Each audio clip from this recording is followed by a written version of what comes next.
Cette vidéo va être une petite synthèse, un résumé de ce qu'on a vu sur tous les différents types de lymphocytes. Donc, on a commencé par parler des lymphocytes B qui sont responsables de la réponse humorale et qui portent à leur surface des immunoglobulines ou anticorps qui portent une partie variable spécifique de la réponse à un pathogène donné. Ils portent plusieurs copies, on a dit environ 10 000 copies par lymphocyte. Et si cette portion variable est spécifique d'un pathogène donné, donc elle va lier ce pathogène,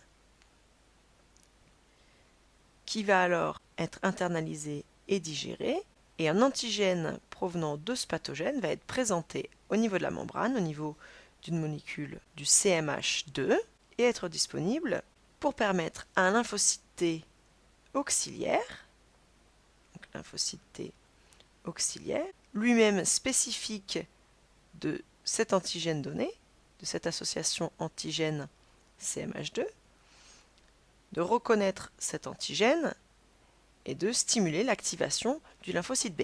Pour l'activation d'un lymphocyte B, il faut deux conditions.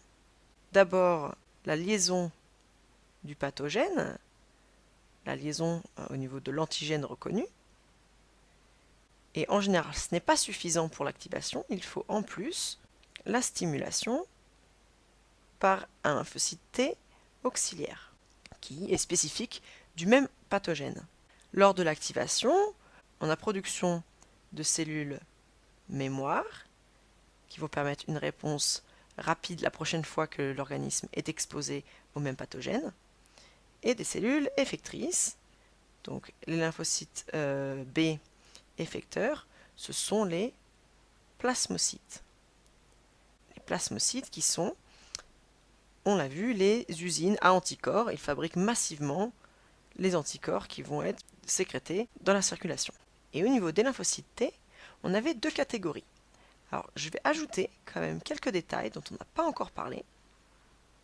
On avait dit qu'on avait les lymphocytes T auxiliaires et les lymphocytes T cytotoxiques. Chacun porte à sa membrane un récepteur, des récepteurs portant également une variabilité, capable de reconnaître différents antigènes, mais également des protéines qui aident à la liaison au niveau du complexe majeur d'histocompatibilité. Et donc certaines cellules vont porter une molécule qu'on appelle CD4, et donc seront appelées CD4 positif, et d'autres cellules vont porter la protéine CD8, et seront appelées donc CD8 positif. La protéine CD4, elle est spécialisée dans la liaison du CMH2. Et ainsi, on dit que la plupart des CD4+, sont en fait des cellules T auxiliaires, tandis que CD8 est spécialisé dans la liaison du CMH de type 1, ce qui équivaut à dire que la plupart des cellules, donc CD8 positives, seront des cellules de type cytotoxique. Ces différents types de lymphocytes T peuvent être activés également par liaison de l'antigène au niveau de leur récepteur spécifique. Donc dans le cas du CD8, ça va être par présentation au niveau d'une molécule de CMH1, d'un antigène reconnu par la partie variable de ce récepteur.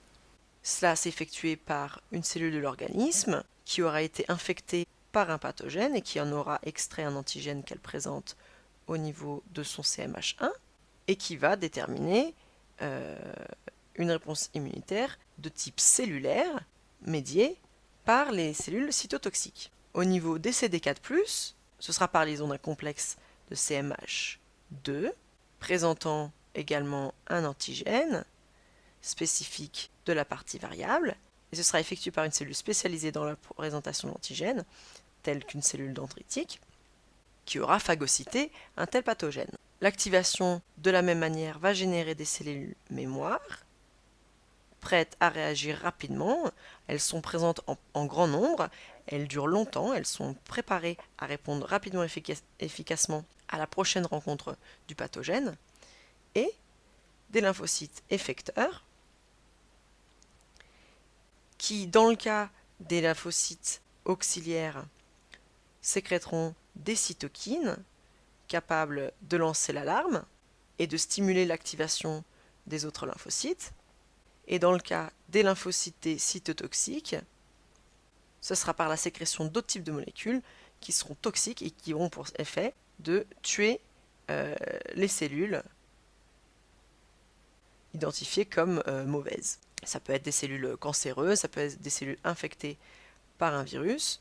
Donc je ne vais pas dire cellules infectées, je veux dire les mauvaises cellules, les cellules identifiées comme dangereuses. Donc voilà pour ce petit résumé au niveau des lymphocytes, avec une petite précision du pourquoi la spécialisation dans la reconnaissance du CMH2 ou du CMH1, qui se joue du coup au niveau de cette protéine CD4 ou CD8.